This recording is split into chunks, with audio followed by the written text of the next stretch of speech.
இதுக்கு தேவையான பொருட்கள் என்னென்னு பார்ப்போமா. 4 கப் அளவுக்கு நெல் பொரி, 1 டேபிள் ஸ்பூன் அளவுக்கு பொட்டுக்கடலை அல்லது வறுத்த கடலை, உடைச்ச கடலைன்னு கூட சொல்லுவாங்க, 2 டேபிள் ஸ்பூன் அளவுக்கு பல்லு பல்லா கீறின தேங்காய், ஒரு சிட்டிகை ஏலக்காய் தூள் இல்லாட்டி சுக்குத்தூள், 1 டீஸ்பூன் அளவுக்கு கருப்பு எள்ளு, 1 டிராப் நெய் இல்லாட்டி தேங்காய் எண்ணெய் எது வேணால் எடுத்துக்கலாம், 1 கப் அளவுக்கு வெல்லம், அதில் 1/2 கப் அளவுக்கு தண்ணி ஊற்றி நான் ஆல்ரெடி ஊற்றி ரெடியாக வச்சுருக்கேன். அது கொஞ்சம் கரைஞ்சிக்கிட்டு இருக்கு.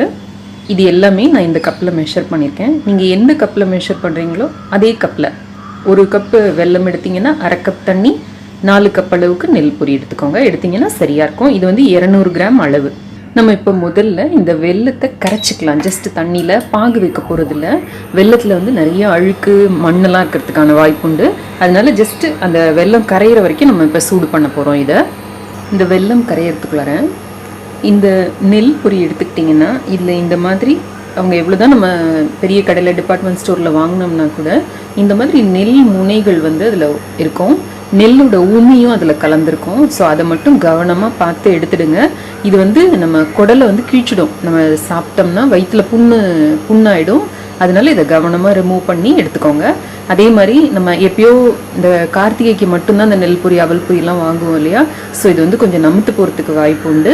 அந்த மாதிரி இது நமுத்து போயிருந்தது அப்படின்னா வெறும் கடாயில் போட்டு ஒரு 2 நிமிஷம் நல்லா அந்த சூடு ஏறுற வரைக்கும் முறுமுறுன்னு ஆகிற வரைக்கும் வதக்கி எடுத்து வச்சுக்கோங்க. உங்களுக்கு நல்ல வெயிலில் வைக்கிறதுக்கான வாய்ப்பு உண்டுதுன்னா நல்ல வெயிலில் ஒரு 2-3 மணி நேரம் போட்டு காய வச்சு எடுத்திங்கன்னா கூட இது ரொம்ப நல்லாயிருக்கும். நம்மளோட பொரி உருண்டைகள் வந்து ரொம்ப சீக்கிரம் நமுத்து போகாமல் ரொம்ப நாளைக்கு நல்லாயிருக்கும். ஸோ இது மட்டும் கவனமாக எடுத்துக்கோங்க. இப்போ இந்த வெல்லம் நல்லா கரைஞ்சிடுச்சு. இதை எடுத்து ஒரு ஓரமாக வச்சிடலாம். இப்போ அடுப்பில் ஒரு கடாய் எடுத்து வச்சுட்டு, கடாய் இல்லை அடிகனமான பாத்திரம் ஏதாவது எடுத்து வச்சுட்டு ஒரு சொட்டு, இதுக்கு வந்து ரொம்ப எண்ணெயோ நெய்யோ அவசியம் இல்லை, ஒரு சொட்டு இவ்வளோ விட்டால் போகிறோம். இதை போட்டு இப்போ நம்ம இந்த தேங்காய் பல்லு பல்லாம் நறுக்கி வச்சுருக்கிற தேங்காய், இந்த எள்ளு, இந்த பொட்டுக்கடலை எல்லாத்தையும் நம்ம வந்து வறுத்து எடுத்துக்க போகிறோம். ஸோ முதல்ல தேங்காயை போட்டுடலாம். போட்டு நல்லா பொன்னிறமாக இப்போ இதை வறுத்து எடுத்துக்க போகிறோம்.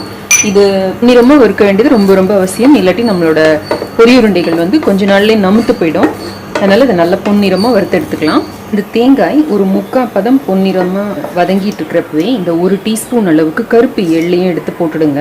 இந்த கருப்பு எள் வந்து நல்லா படப்படன்னு பொரிய ஆரம்பிக்கிற வரைக்கும் நம்ம இதை வதக்கிக்க போகிறோம்.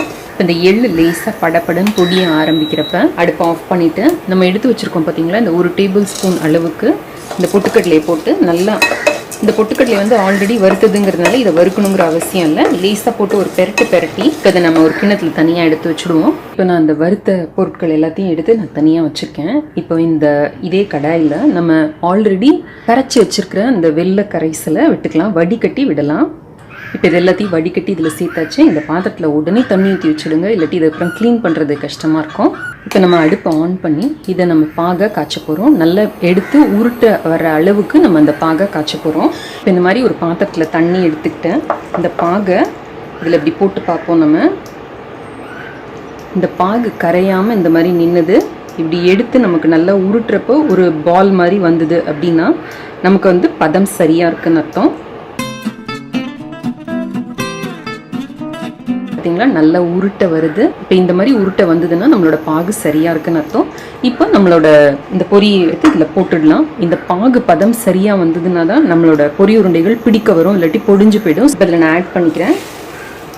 ரொம்ப மிதமான தீயில வச்சுருக்கேன்னா இப்போ வச்சு நல்லா கிளறுவோம். நம்ம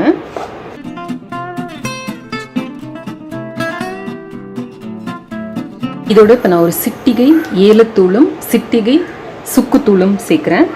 இந்த சுக்குத்தூள் வந்து நமக்கு டைஜஷன் ப்ராப்ளம்ஸ்க்கு ஹெல்ப் பண்ணும். ஏலத்தூள் வந்து அசிடிட்டி வராமல் ஹெல்ப் பண்ணும். இந்த நம்ம வறுத்து வச்சுருந்த இந்த தேங்காய், வறுத்த கடலை, எள் இந்த கலவையும் இதில் போட்டுடலாம். போட்டு இப்போ நல்லா மிக்ஸ் பண்ணிக்கலாம். இப்படி நம்ம கிளறப்பவே அந்த இதில் போட்டிருக்கிற அந்த சர்க்கரை வந்து எப்படி ஸ்ட்ரிங்காக வர மாதிரி இருக்கும், நூலாக நமக்கு தெரியும். அந்த மாதிரி வர்றப்ப ஆஃப் பண்ணிக்கோங்க. இது இப்போ கொஞ்சம் சூடு ஆறட்டும். ஆறினோடனே நம்ம உருண்டைகள் பிடிக்க ஆரம்பிச்சிடலாம். இது இப்போ கொஞ்சம் கை பொறுக்கிற சூடுக்கு வந்தோடனே கொஞ்சம் சூடாக இருக்கணும். ரொம்ப சூடாகிடுச்சுன்னா பொடிஞ்சு, ரொம்ப ஆறி போயிடுச்சுன்னா பொடிஞ்ச மாதிரி ஆகிடும். கொஞ்சம் கை பொறுக்கிற சூடு இருக்கிறப்பவே நம்ம வந்து கையில் இதை தண்ணி தொட்டுக்கலாம், இல்லை கொஞ்சோண்டு நெய் கையில் தடவிட்டு நம்ம இப்போ உருண்டை பிடிக்க ஆரம்பிக்கலாம். கொஞ்சம் சூட்டோடு இதை கடகடகடன்னு பிடிக்க வேண்டியது ரொம்ப ரொம்ப அவசியம்.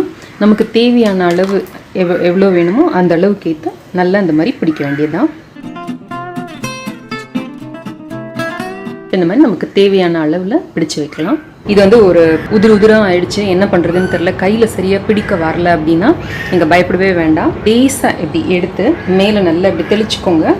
தெளிச்சுட்டு திரும்ப ஆன் பண்ணுங்க. ஸ்டவ்வை ஆன் பண்ணி மிதமான தீயில வச்சுட்டு இதை கிளறிக்கிட்டே இருந்தீங்கன்னா அந்த முருகின பாகு திரும்ப இழகி உங்களுக்கு திரும்ப எல்லாம் ஒன்றா சேர்ற மாதிரி தோணும். அந்த மாதிரி வர்ற நேரத்தில் நீங்கள் வந்து நிறுத்திட்டு கொஞ்சம் ஆறுனோடனே பிடிச்சிங்கன்னா உங்களால் பிடிக்க முடியும்.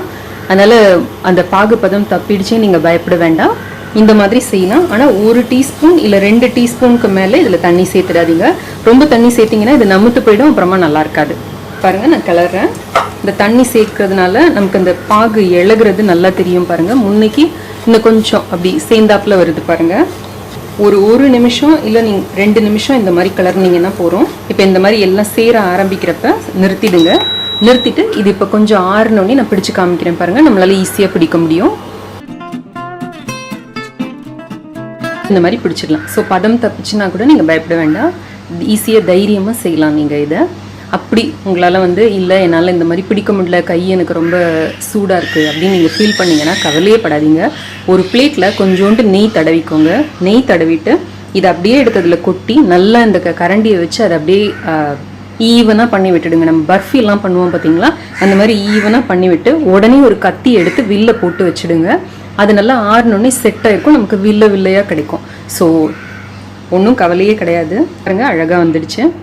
ஸோ இந்த தடவை இது வரைக்கும் ட்ரை பண்ணாதவங்க கூட அவசியம் ட்ரை பண்ணி இதை செஞ்சு பாருங்கள். நம்மளோட நெல் பொரி உருண்டை கார்த்திகைக்கு தயார். இந்த கார்த்திகைக்கு அவசியம் இதை செஞ்சு பாருங்கள்.